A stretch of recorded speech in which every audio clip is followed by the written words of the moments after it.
In Quran 86:5-7, it quite clearly says that the semen comes from between the backbone and the ribs, as evidenced from this popular Muslim website, who are translating the Quranic verses as it is without any commentaries or interpretations into the text. Even in the classical Quran commentaries, they do not deny about the semen coming from the backbone. It only says the ribs is referring to the woman. For example, in the commentary of Tafsir Jalalain, it describes the sexual fluid as issuing from between the loins of the man and the breastbones of the woman. In the commentary of Tafsir Ibn Abbas, it repeats and says about the semen that it is issued from between the loins of a man and the ribs of a woman. Another popular commentary is Tafsir Ibn Kathir, who says about the verses, quote, "He is created from a water gushing forth," meaning the sexual fluid that comes out bursting forth from the man and the woman. Thus the child is produced from both of them by the permission of Allah. Due to this, Allah says, proceeding from between the backbone and the ribs, meaning the backbone or loins of the man and the ribs of the woman, which is referring to her chest. Her fluid is yellow and fine in texture. The child will not be born except from both of them, i.e. their sexual fluids. And it goes on. The issue of fluids mixing to create a child will be discussed in more detail in the next video. Fakhr ad-Din al-Razi was a major classical Muslim commentator who wrote a Quranic commentary called Tafsir al-Kabir, the Great Commentary, so named due to its standing in the field of Quranic commentary. It is also called Mafatihul Ghaib, Keys to the Unseen, due to its unique interpretive work. He says in his commentary on the verse, not only does he affirm that men produce the semen within the backbone, but the women produce their sexual fluid from their ribs, as the Arabic term tara'ib, when it is used in the Quran, refers to that part of the bone or ribs of the woman's chest where the necklace is located near the collar. The Quran claims to be clear and fully explained in Quran chapter 6 verse 114. However, there seems to be no consensus as to what the verse actually means. Al-Razi sometimes explains the fluid could mean the semen comes from the man's loins and his ribs, and at other times from the woman's ribs. Here is a translation of his commentary. Feel free to pause to read it all. In the end, he quotes Muhammad, who said, "If the man's water prevails, the child will be a male, and the resemblance will return to him and to his relatives." This erroneous statement of the sexual fluid determining the gender and resemblance will be discussed in detail in the next video. Like Hippocrates before, which will be shown in the next slide, Al-Razi, from his understanding of the Quranic verses, believed that the initial production of semen is produced in the brain, which eventually comes out through the backbone. However, Al-Razi sticks strictly to the verses of the Quran and Muhammad's sayings by explaining when the two fluids of the man and the woman mix, then this is how a child is born. He espouses the Quranic teachings unconditionally and rejects any scientific advancement of the semen's production in the testicles. Instead, he argues it is the nerves inside the backbones from which it is produced. Hence, when the Quran says sulb, backbone or loins, it is the spine or backbone that the Quran is referring to. The idea that semen originates from the backbones of the man was a theory first proposed by Hippocrates in the 5th century BC. This is hundreds of years before Islam and Al-Razi, and it must be said, even though Hippocrates was not completely accurate in all his theories, he was still more accurate than the Quran. Hippocrates taught semen comes from all the fluid in the body diffusing from the brain into the loins, particularly the spinal marrow, before passing through the kidneys and via the testicles into the penis, as explained in the book Hippocratic Writings, pages 317 to 318. Going even further back in history, thousands of years before Islam, the idea that semen originates from the back was promulgated by the ancient Egyptians. In this academic paper within the abstract it says, Egyptians believed that sperm was produced in this thoracic spine, a conviction apparently based upon their understanding of the anatomy of the bull. In this academic research, published in the National Library of Medicine titled Leonardo da Vinci and the Origin of Semen, it says his first drawings were incorrect because there is no duct connecting the penis to the spinal cord. The full drawings are accessible on the website by clicking on the link within the description. It says his drawings may represent views that influenced European thought at that time.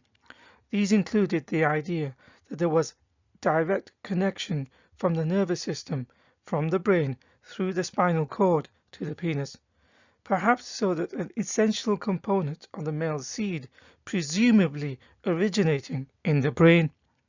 It goes on to say these ideas were not only common in the West, they were also widely held in East Asia.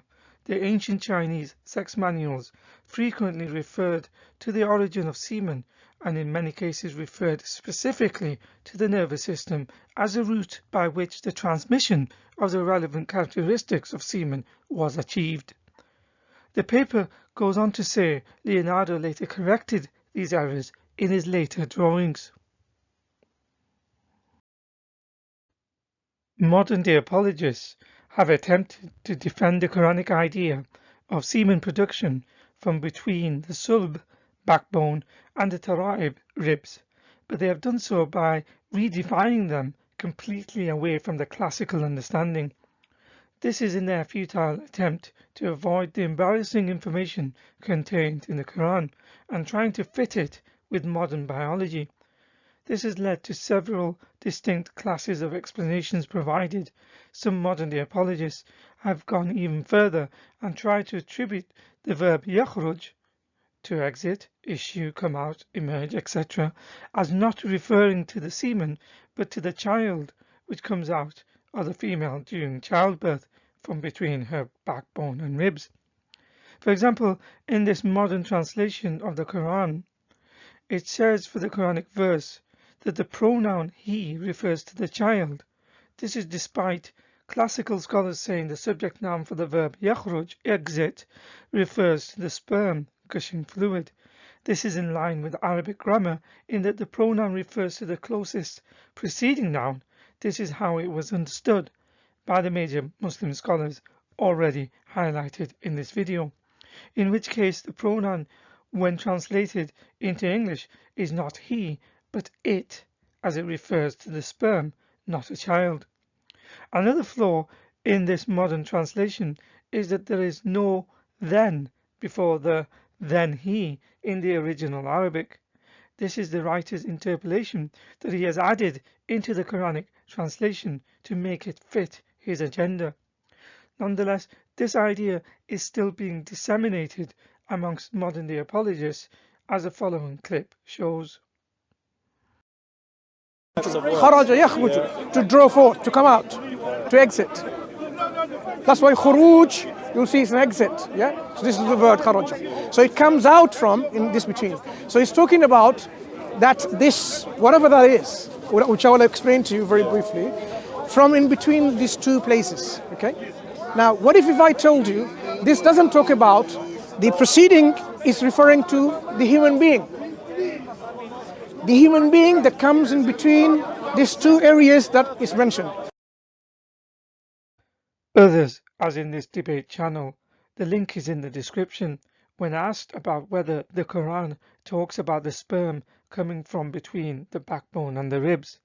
A Muslim apologist claims the verse is not talking about sperm because the Quran uses the word ma, which means water, and this water is produced from the back, which is an essential component for the production of bodily fluids, including the sperm. But all the classical commentaries and hadiths from Muhammad, such as this one in Sahih Muslim 315, show when ma or water is used in connection to another word to make a possessive sentence, such as the man's or woman's, and the context is about reproduction, it translates as sexual fluid. For example, Muhammad even describes the color of this water when he said, Ma'u rajul abyad wa ma'ul mar'a asfar, which literally translates as the man's water or fluid is white and the woman's water is yellow. It is clear Muhammad was talking about their sexual fluid, which is why it has been translated by this Muslim website as reproductive substance. No matter the apologetics, it clearly indicates Muhammad was not talking about the constituent components of the sexual fluid. Otherwise, he would not have gone on to mention the color of this water, which differs whether it's a man's water or a woman's water.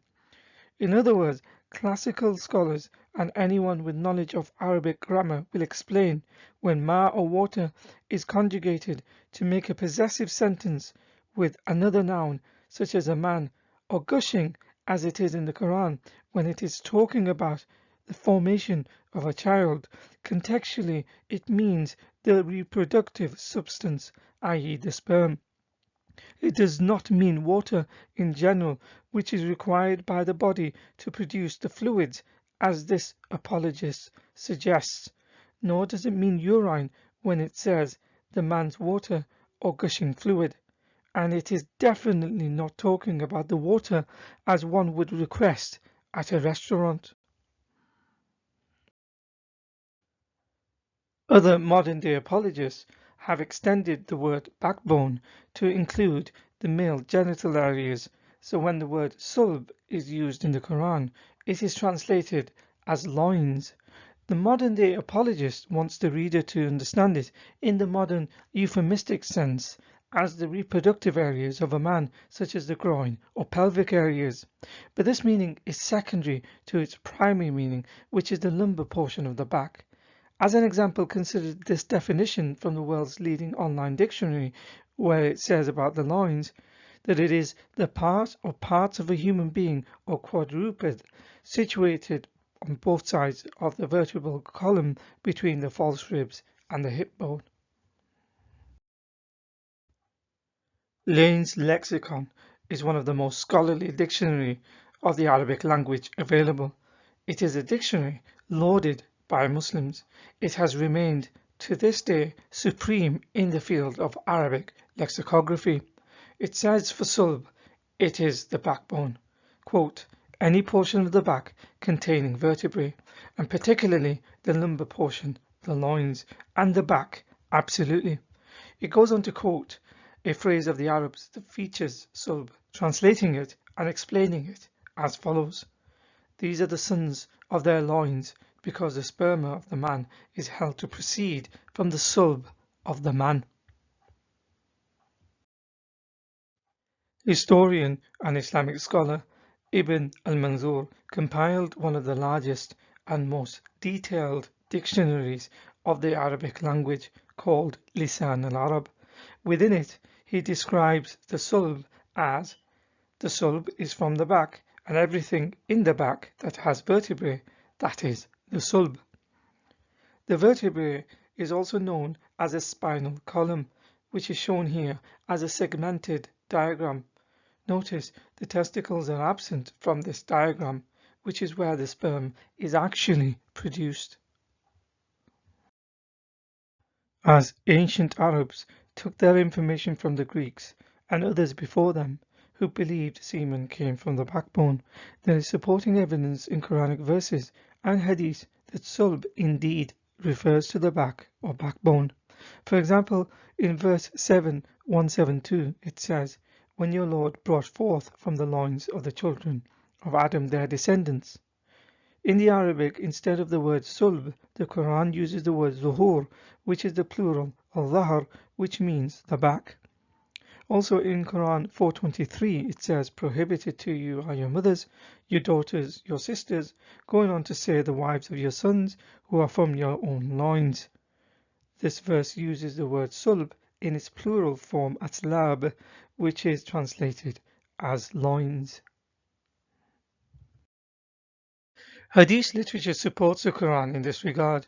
In these two following hadiths, Muhammad uses the word sulb, which is sometimes translated into English as loins and other times as backbone, though it is the same word sulb and also from the same website source.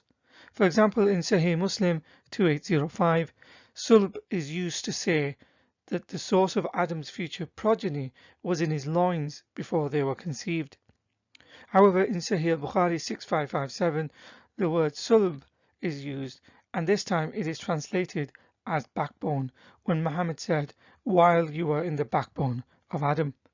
This shows that the term sulb is interchangeable and synonymous with the English translation backbone or loins, as they both generally refer to the same part of the body, meaning the back. So in conclusion, despite the efforts of modern-day apologists in trying to reinterpret the Quran to fit it with modern science, when the Quranic verse is read without any commentary or interpretations, and in its context, it is clear that the Quran is referring to the semen that emerges from between the backbone and the ribs, which is how the classical scholars of Islam understood it, who had a better understanding of the grammar and language than modern-day scholars and apologists. Semen originating from the backbone was an idea promulgated by ancient Egyptians, Greeks, and Chinese centuries before Islam. So for those apologists who are steadfast in still making the futile claim that the Quran is still correct because the constituent chemicals and the makeup of the semen is composed of water, and that the hormones are produced in the backbone that go on to make up the semen, then the Quran did not bring anything new, because as others before have claimed the semen comes from the back. In reality, the Quran only mentions semen coming from the back. It does not say anything about its constituent chemicals, water makeup of the semen, or anything about hormones. As evidence from all these different views and opinions, the problem is that the Quranic verses and its explanations are frequently conflicting with one another, with one prominent scholar saying tara'ib or ribs refers to the female, while another might say it belongs to the man. Another conflict is that the definition of sulb to mean either the backbone or the loins, and where it starts and where it ends, and whether it includes the testicles or not. The problem is exacerbated by modern attempts to try and correct an obvious error in the Quran by completely reinterpreting their book to fit it with modern science. Also by saying that the noun connected to the verb exit is not the semen but the child, or that the term water does not mean semen. In all these cases, they are unwittingly contradicting the Quran because it claims to be clear and fully explained in 6:114. So with all these different views existing and incorrect statements, some of which can be traced back in history to other peoples and cultures, shows how the Quran is not of divine origin.